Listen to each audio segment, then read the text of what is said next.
Hey everyone, welcome into another episode of Bruins Tape to Tape. I'm your host right now it's evening, but who knows when you'll be listening to this. My name is Caroline and I'm joined with my favorite co-host, Maria. Hey Maria. Hello, Caroline. Welcome in, everyone. Thanks for tuning in and giving us another listen. Yeah. And we've got another visit from our friend of the pod, Momo, to talk more about our new players that we've got on the roster. So, hey, Mo. Hello. I appreciate you guys having me again. Absolutely. We love having you, Mo. You keep us in line. Yeah. He's got good takes. Lots of hot takes. So, little bit of housekeeping before we dive in, but of course, today we're going to be talking about our new goaltending acquisition that came via trade right before free agency. Joonas Korpisalo coming to us from Ottawa, and there's been a lot of interesting takes about his acquisition and what role he's going to be playing on the team.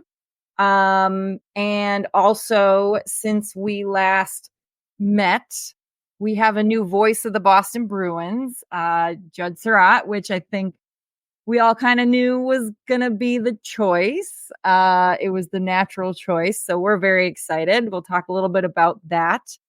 And then just for some of our newer listeners, I know our current listeners have been a little bit spoiled this summer with our podcasts coming out bright and early on Tuesday mornings for, the morning rush. But as we get closer to our regular season start, you can definitely listen to us either on YouTube, on Spotify, Apple, wherever you listen to podcasts.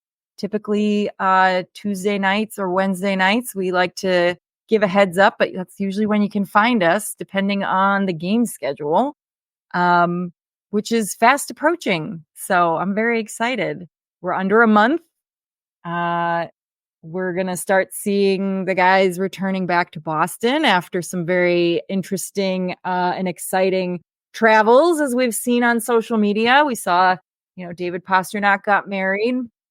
A lot of the guys have been traveling all over the world, and so it's a lot of fun to see them on vacation. But soon they'll be heading back to Boston, and we can't wait. So, he's not just in the city, though. He was actually interviewed live today during the WEEI Jimmy Fund radio telethon. Nice. Well, yeah, they must slowly be starting to come back in, and because it's August, right? It's getting to be late August. If they've got kids, I don't know exactly when school starts in Massachusetts, but in New York, it's after Labor Day. And I know some other places it might be right before. So they're definitely all coming back. But before we dive in, we'll just have a real quick word from our sponsors. This show is sponsored by BetterHelp. What are your self-care non-negotiables? Maybe you never skip leg day or therapy day. When your schedule is packed with kids' activities, big work projects, and more, it's easy to let your priorities slip. Even when we know what makes us happy, it's hard to make time for it. But when you feel like you have no time for yourself, non-negotiables like therapy are more important than ever. My weekly therapy appointment empowers me to be the best version of myself. If you're thinking of starting therapy, give BetterHelp a try. It's entirely online, designed to be convenient, flexible, and suited to your schedule. Just fill out a brief questionnaire to get matched with a licensed therapist and switch therapists anytime for no additional charge. Never skip therapy day again with BetterHelp. Visit BetterHelp.com/THPN today to get 10% off your first month. That's BetterHelp, HELP.com/THPN. Know the beautiful thing about being a sports fan? There's only like 2 days the whole year without a game. 2. With so much happening and so much action, that makes just about every day game day at DraftKings Sportsbook. It's super easy for first-timers to get started. Try betting on something simple like picking a team to win. Go to the DraftKings Sportsbook app, select your team, and place your first bet. It really couldn't be any easier, any simpler. And if you're new to DraftKings, you got to check this out. New customers bet $5 and get $150 in bonus bets instantly. Download the DraftKings Sportsbook app now and use code THPN. That's code THPN for new customers to get $150 in bonus bets instantly when you bet just $5. Only on DraftKings. The crown is yours. Gambling problem? Call 1-800-GAMBLER or in West Virginia, visit www.1800gambler.net.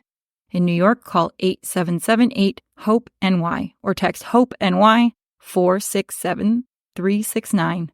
In Connecticut, help is available for problem gambling. Call 888-789-7777 or visit ccpg.org.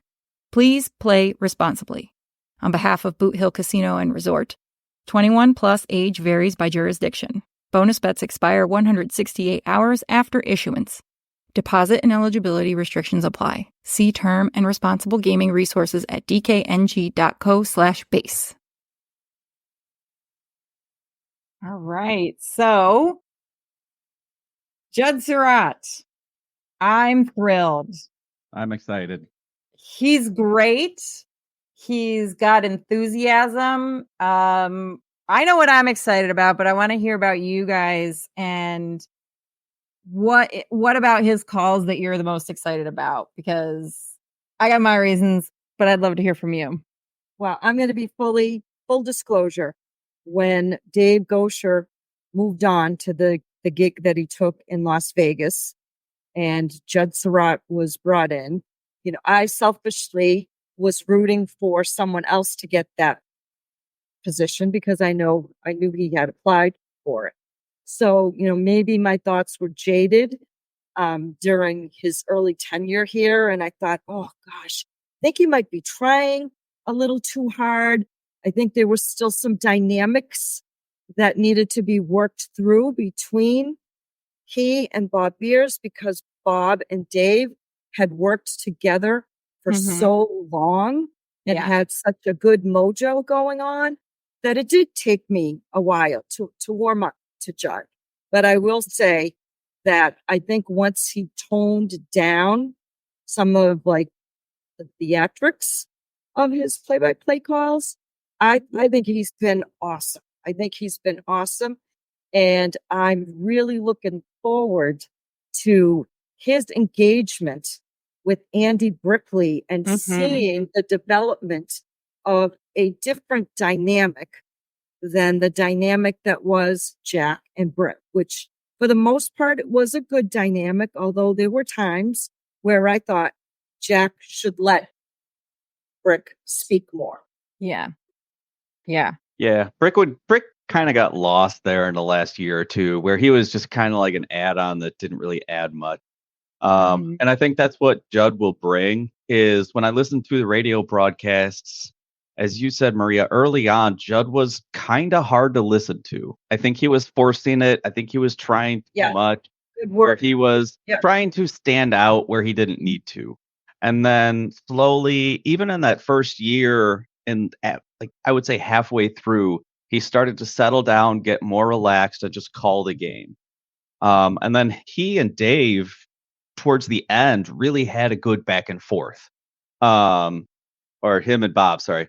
They had a really good back and forth, where Beers would come in and they'd kind of go back and forth off each other. And it was a nice dynamic. And I'm pretty sure that's what him and Brick will have.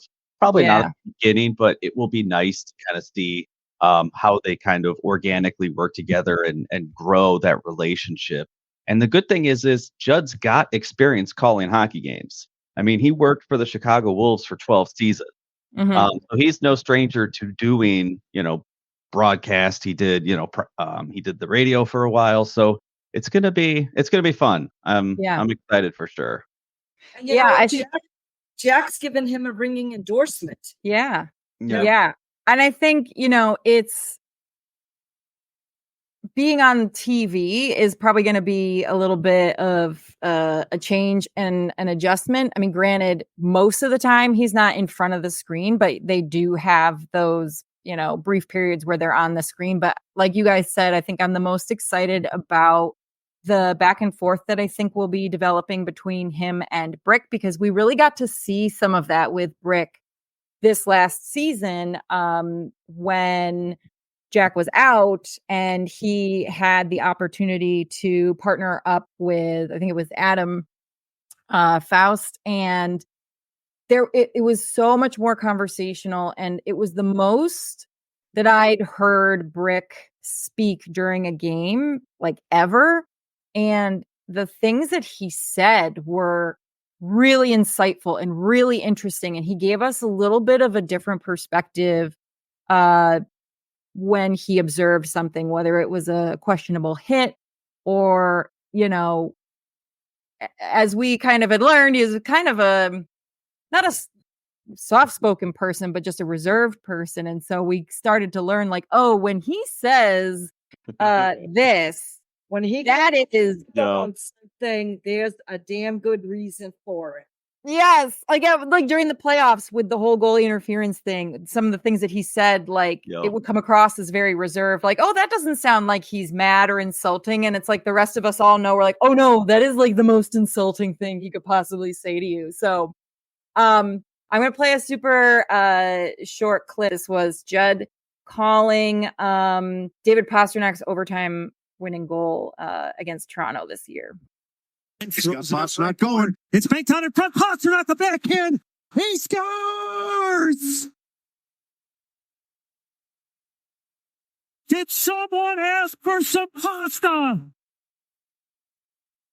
David Pasternak, 154 into overtime, wins the series for the Bruins.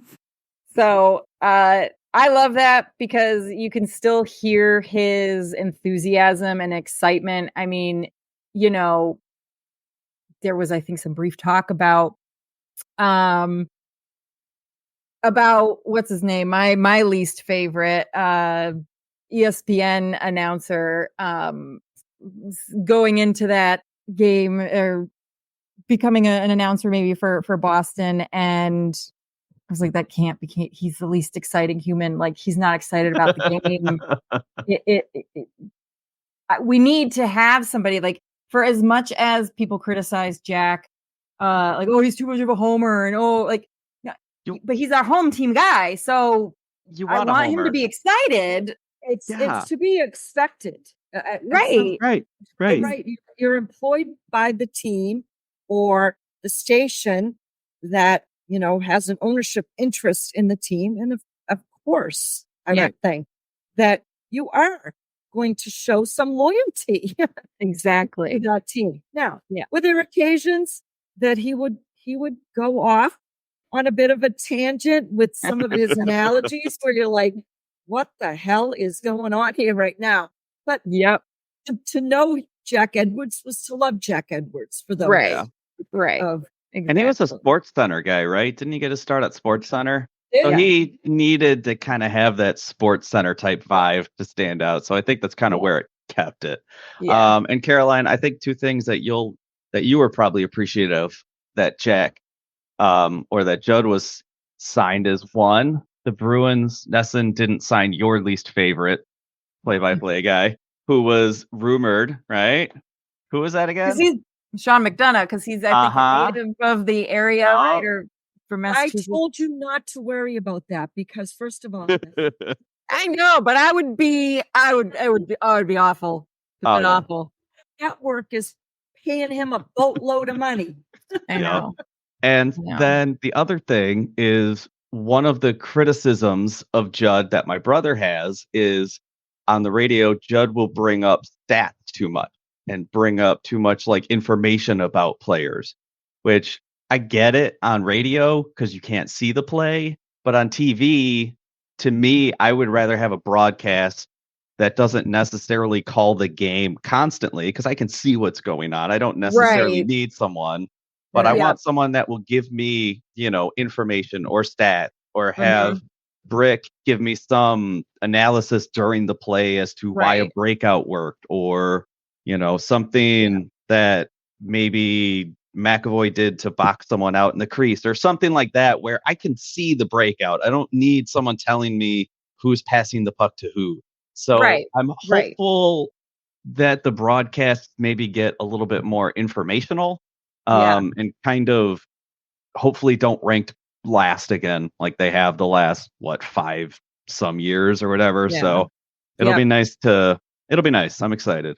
Yeah. Well, we'll need to give them time to get that dynamic developed, right? Between the two of them, as now Bob Beers will likely need to develop a new dynamic with whomever is going to fill Judd's shoes. And again, I hope maybe it'll be Adam Faust.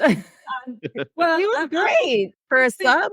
Someone who's local here, who hosts a Bruins hockey show every Saturday, who I think is very, very good at calling hockey and doing play-by-play. And, I haven't reached out to him on X directly just to see if, hey, are you throwing your name in the hat? Whether he would even answer that, I don't know. But I'm pulling for this gentleman if he is interested and is considered throwing his name in the hat for that role. Yeah. So to switch gears a little bit, Korpisalo. So we're all aware of the circumstances of the trade. This was Mo, as I think you like to call it, a hockey trade. This was purely business. I think, what to kind of maybe set the tone of the conversation, we're not going to talk about why did they have to do it or hash into the details about, oh, well, they should have done this or they should have done that. End of the day, the Bruins were in a position that was not really in their favor. Yes, they had an extra goaltender, but the market for goaltenders wasn't super hot. You had a couple of folks who were on the move, but these GMs don't operate in a vacuum. There's no way that they don't know generally who's going where, what their plans are, right? So I believe, is it Markstrom who went to New Jersey? I think so. So like there are only so many teams that would be in a market for a goaltender like Linus Ullmark. They knew they had to unload him. They knew, what they were going to have to pay for in exchange for whatever else they were going to get. Was not going to be for no money, right? Like, right. This is the business of hockey, right? And it was a fine deal. Bruins got great prospect out of it ultimately in their draft pick, and they got I think, reliable, known entity in Korpisalo, right? He's played in the NHL. He's been a starter. He's done, the minimum number of games multiple years in a row that they would be looking for from him as a backup goalie. And at this point, from my own personal experience, and you guys can agree or disagree, seeing what they did with Linus Ullmark coming from a comparably bad team, I trust the system. So I'm not worried. I don't get the complaints, but then again, I think lots of folks want the Boston Bruins to look like their fantasy team. And they don't live in a reality The world of a $90 million cap. So to some degree, we're listening to some of the same commentary as when the Bruins picked up Linus Ullmark. Same. Why do they want this guy? He's a bum. He's this. He's that. $5 million. Oh my God. $5 million. That's crazy. I mean, we don't need to rehash all of that. That just doesn't seem much different to me. Yeah. right? In that, you need a steady back. I think you need a proven back. Yeah.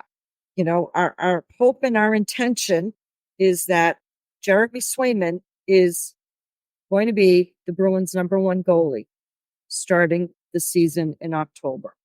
Right. Is he going to be able to play every game? No.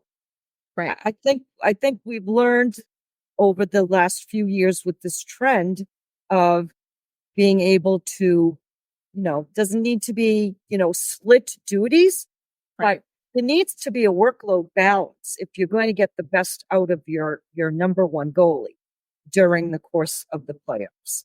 Mm-hmm. And I see Korpisalo as a very similar reclamation project as Ullmark. Exactly. So what do you make of the criticism of why would you go out and get this guy who had a terrible year last year, pay him a couple $1 million when you've got Brandon Bussey waiting in the wings? Yeah, I mean, it's a valid point, but at least for me, Korpisalo has more experience than Bussey. Bussey is NHL, let's say is that. a good NHL. is a good AHL goalie, but he hasn't played in the NHL, and that's a completely different monster, a completely different beast. And at this point, in my mind, the Bruins are still pushing to be a Stanley Cup contender. They're not trying to rebuild. They're not trying to see who they have in prospects, right? It's not what was a decade or so ago when they were kind of crappy and, kind of middling. So he doesn't cost that much. In the whole scheme of things, he's what, $3 million a year? And the cap went up this year. The cap's supposed to go up another $4 million, I think, next year, right? Isn't supposed to go to 92. The Bruins are going to clean up another 1.3-ish million to get rid of Riley's cap off the dead cap. So they're going to have a ton of cap space to play with. It's one of those things where even if it doesn't work out, he's only got 2 years left, and maybe they buy him out. Maybe they try to trade him again. It's really a win-win situation. Right. And he's had good seasons, right? Columbus, he was pretty solid. And he's not going to have to, hopefully not have to play 50 games this year. He's going to have to probably play, 30-ish, I would say, hopefully. So, and goalie Bob should fix him, should help him, right? And the biggest thing that I've heard and seen on the boards and whatnot is Korpisalo's biggest thing is he's not consistent, which is a bad thing for a starting goalie. Probably not the worst thing for a backup. So, and he's good in high danger. And he was on Ottawa. Put that into context. Their defense is shit. He's going to face a lot of shots.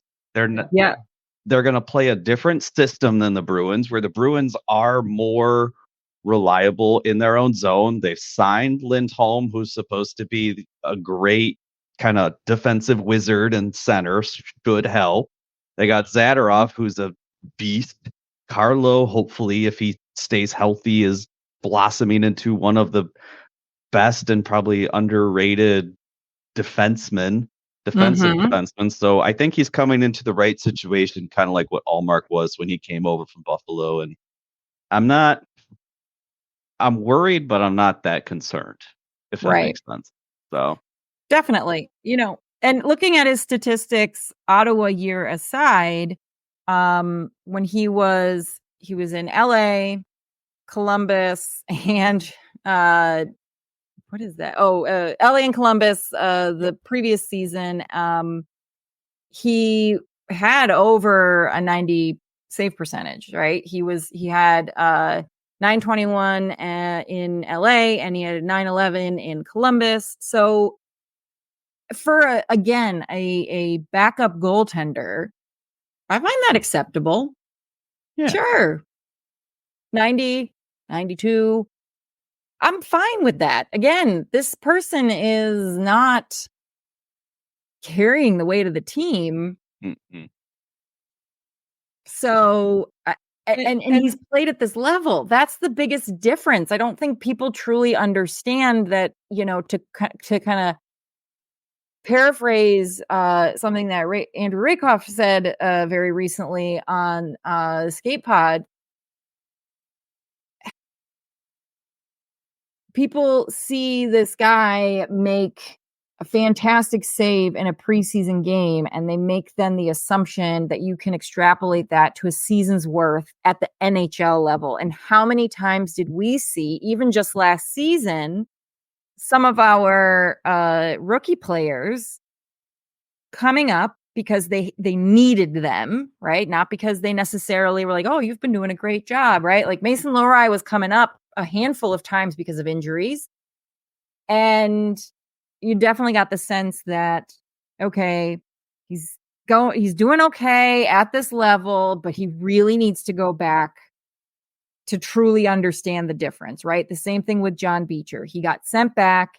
When he came back up, he was running, right? Like there is such a huge difference. And just because you see this guy be phenomenal in Providence doesn't mean anything, because he's not facing players like Connor McDavid and David Pastrnak on a nightly basis in the AHL. He's not. At some degree, too, you have to look at, are you doing a disservice at some point to the growth and development of a particular player, especially a goalie, because they are unique characters in and of themselves. And, I think back to what a disaster it was for Malcolm Subban. Just that, it couldn't have gone any worse for a young goalie, to be brought up from Providence into, thinking that you were giving him a soft landing spot with a start against an NHL team that, was not doing well. And the kid gets, lit up like a Christmas tree. So, I think to some degree, it's the Bruins are being responsible and respectful to the growth of the player and to the investment that they've made in that player. And honestly, do we really want to go into next season with, again, it's going to say this with confidence, Jeremy Swayman as our number one goalie? Do you really want Swayman playing 60 or 70 games? No. It's his first, first foray as your number one guy? Right. No. So how are you going to do that with, a player that you're not sure is quite ready to handle that level of play? Right. Exactly. I think of him more as an insurance policy, especially considering not that investing in Jeremy Swayman is a risk, but paying a lot of money for a player for a length of time is a risk for the business, right? Because he could get hurt. He could all of a sudden stink. He could be a bust. Look at like Locker and Raycroft. I mean, they were supposed to be guys that were awesome, and they were out the next year. Right. So as much as fans want the Bruins to give him an 8-year deal, I bet the Bruins don't want to give him an 8-year deal. I bet they don't want to either. Yeah. No, I think they'll probably want to go 4 or 5 and see how he ages. I'd be hesitant. Right. So it's one of those things. Yeah. So, and you need a more, how would you say it? Right. You need a more reliable backup, because your number one goalie can't be Broder or Roy and play 70 some games again, where your backup is 6 games a year. It's just, it doesn't work going into the playoffs. You need to be fresh. Especially now where the game is more side to side lateral in the offensive zone, where they're trying to do those kind of dot to dot passes for the one timer, where I feel like maybe back in the old days, it was more kind of north south, This is more of an East-West kind of game, as well as feed the point, shoot it to the net, go for tips, go for rebounds, where your goalies need to be more athletic. And I would think, Caroline, correct me if I'm wrong, but you want your goalies to be more athletic, which the older you get, the more you lose that ability. Right. So you don't probably want a goalie signed long term when they're in their mid 30s. So hopefully, and Korpisalo's right there. He's 30, 31, He's 30. somewhere around. Yeah. He's So 30. Yep. he Yeah. I should- mean, you want to consider him, and you want any good backup goaltender to be like, he's the thumper. He's there. right. He's old, reliable. And to your point, the expectation of these goaltenders being a lot more physical and more athletic, that is physically more demanding. And we're not going to see the trend of lightening your number one goalie's workload go away, right? Like, Right.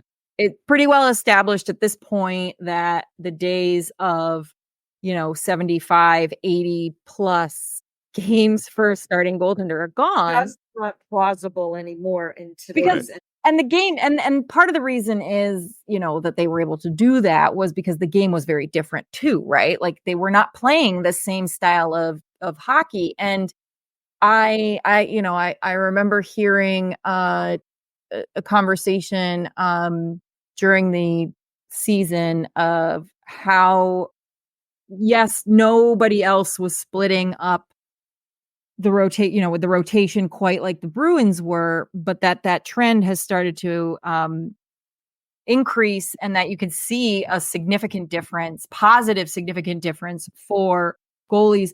The number one case being Connor Hellebuck, who over the last 3 seasons has been slowly decreasing his number of starts, and arguably has been getting better and better, even though he's getting older, right? So time is going by. He's playing fewer games. Now, granted, in the 21-22 season, he played 66 games, which is just absolutely outrageous as a 28-year-old.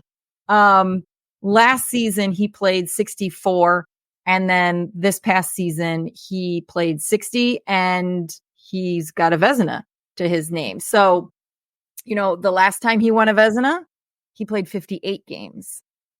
So there's something there. And, you want, if you're expecting a little bit more in terms of workload from that backup goalie, you want to have someone that you don't have to really train from the start, right? Like it's just, Bussy just doesn't have the experience. And maybe this year we will see. Maybe there's going to be a handful of games that he's going to get called up to serve as backup just for the hell of it. Who knows? It would make sense. It would. I think so. Especially if they have plans to allow Korpisalo to use his time in Boston as that launch pad that a lot of pundits have been saying that, it's a great spot to be in because, like, Halak, you can jump, right, and get a good deal. Vladar, you can jump and get a pretty decent next deal, right? So I'm not worried. Isn't the NHL I'm rarely schedule- worried, though. Yeah. Isn't the NHL schedule this year a lot of like game, day off? Isn't it a lot? Isn't it kind of Yes. hectic? So It's very hectic. It is. So how do you, I was just going to make that point, with all the parity in the league, and we saw that parity play out for most of last season, where there were some really tight playoff races right up until the last week of the season. So when you're in those situations, or, one of those god awful, West Coast strings out, to California, or you're going, out to the furthest points of Canada, and some nights you're playing back to back. Don't you want to know that, all right, this is how I'm going to run my goaltending situation, and not have to worry about, well, gee, I don't know. We got the young kid up here. I'm not sure this is a good spot for him to be in, but then I don't want to play our number one guy back to back. And Right. You know, it's like every point is valuable in today's NHL, and you It can't really is. any throwaway points. Not Right. anymore. Not And as anymore. the Bruins have shown, the games early on really matter. If you can rack up those points, You rack up, kind of right? coast, and Right. you Yeah. have to. So, do you guys think because I'd have to look it up and see how the call ups, send downs, all that stuff works out. But do you guys see at any point in the season the Bruins call up Bussy and kind of do a 3-man goalie rotation? Like you play Swayman, you play Yeah. Korpisalo. If Korpisalo sucks, then they'll bring up Bussy and play him a little bit back and forth. Does that even make sense to try that? Because I think goalies would need to kind of get into that rhythm and that groove and play. Yeah. But maybe they'll want a couple of days off and stuff. They're such creatures, even more so Yeah. than the skaters on a team that, you know, I'm not sure how that dynamic would work of trying to rotate, you know, the three of them. Yeah. It'd be interesting. I mean, Monty likes to move pieces around.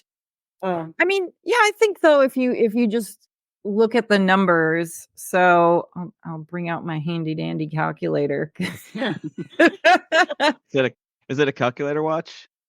No, my watch is too. I can't do. I mean, I could if I really tried, but I don't think I could navigate it. So if we think so, Swayman went from 41 games last season. I think he's probably going to be asked to do at least 50, right? 50 games. So that's 32 starts.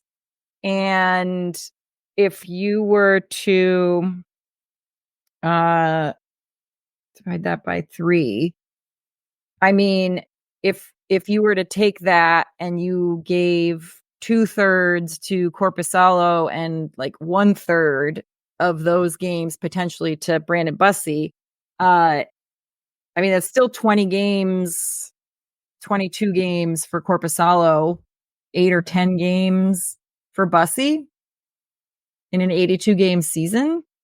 Wouldn't be the worst thing in the world. I still think that, I mean, maybe it wouldn't be that many for Bussy, but I'm confident he's going to be spending more time in Boston, whether it's practice, you know, right, serving in that way. I'm not going to be surprised if we see him a couple of times, 2-3 times minimum, but Bussy. Right. Yeah. But we'll see. It'll be interesting. And yeah, I don't know how many people or if you guys have faith, but I have faith in goalie Bob that he'll attempt to fix him and give him some pointers. And it's going to be up to Korpisalo to actually go through with it and listen and be open to it. But I still, maybe it's the optimist in me, but I have faith in the Bruins front office and their ability to maybe get behind more younger players and more prospects and try to give them a shot if they want to do it, right? There was talk about giving Lysell or Merkulov a chance. Maybe they'll give Bussy a chance and see if he can kind of prove himself. You know, I don't think it's a given right now that Korpisalo is your backup, right? I mean, I would think Bussy could potentially, what if he has a gangbusters preseason and he, you know, I was just going to say, right? So we'll likely be seeing him in the preseason. Yeah. For sure. Probably more than him and Swayman will probably get a game and that's probably about it, right? How many games is there in the preseason? 5? 3. 5? No. 5? Because I know they're doing the one up in Buffalo. Well, they got the development one that happens in Buffalo. That's for just like the prospects and stuff, right? Yeah. And then there's I think 5. I thought it was 5-ish. Yeah. So I'm looking at their schedule right now. There's 4 that I see in the last week of September. Right. And then I think there's at least 3 in October. 3 in October. So so there's enough for them to. That's a good way, you know. And again, right. Everybody should make their case. I mean, that's how Patra got on the team. Right. Yep. During the Yep. opportunities that they're given, make Yep. your case. Make Yep. your Yep. case. Yep. Yep. So, but anyways, time will tell. We shall see what happens. Very curious. Just when you think you know what this team is going to do and how everything's going to go down, you realize, oh no, we don't know actually We what don't those know yet. conversations are.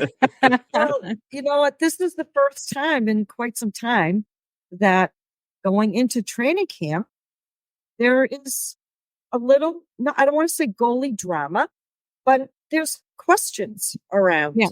For sure. Yeah. You know, who will be the backup goal? Who Right. will actually be backup goal? Yeah. Yeah. But for now, we'll close the chapter on Mr. Korpisalo. And as again we get closer to actual gameplay, we'll keep chatting about some more new folks on the roster and a little bit of a look back, I guess, as we get ready for the 24-25 season. But until then, thank you, Momo. Thank you, Maria. Always a pleasure. Thank you, Mo. Thank you. And just Thank you. remember, if you enjoyed the conversation, you can like and subscribe. Follow us on Twitter, on Threads, Mastodon. Hit that follow. Give us a review on Spotify and Apple Podcasts and wherever you listen to Yes. podcasts. And follow us on YouTube You had because we're pretty hilarious. But fun again, as I always like to say, go Bees. Go Bruins. Go Bees.